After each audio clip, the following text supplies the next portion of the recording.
সালাম আলাইকুম বন্ধুরা, সবাই কেমন আছো? আশা করি সবাই ভালো আছো। আমার ব্লগে সবাইকে ওয়েলকাম। প্লিজ সবাই সাবস্ক্রাইব করবেন, লাইক কমেন্ট সবাই করবেন। দেখেন আজকে আমাদের চিকেন রান্না হচ্ছে, রোস্ট। বাংলাদেশিতে বলে, বাংলা ভাষাতে বলে রোস্ট।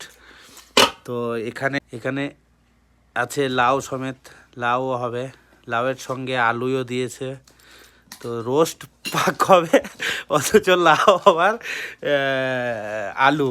তো আমাদের রোস্ট পাকানোর বাবুর্চি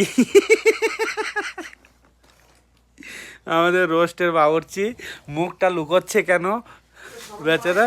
হ্যাঁ, এই যে শরম পাচ্ছে, লজ্জা পাচ্ছে। এই যে আমাদের সঙ্গে আর একটা হেল্পার আছে, এই যে হেল্পার পালিয়ে এসে হেল্পার আবার ড্যান্স করছে। এদিকে ঘুরো। এখন পেঁয়াজ কাটছে রোস্ট পাকের জন্য, যা যা লাগবে আর কি রান্না করার জন্যে। পেঁয়াজ, তারপরে কি আদা রসুন তো আসে না, কাঁচা মরিচ কই, কিছু বলো।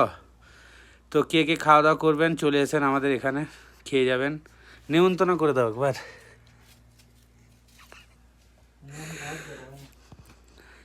তো গ্রামীণ ব্লগ ভিডিওতে সবাই একটু ফলো করবেন, গ্রামীণ ব্লগ SR একটু সাবস্ক্রাইব করে দেবেন সবাই। তো ওকে বাই গাইজ, সবাই ভালো থাকবেন। রান্নার শেষে আবার নেক্সট ভিডিও দেব।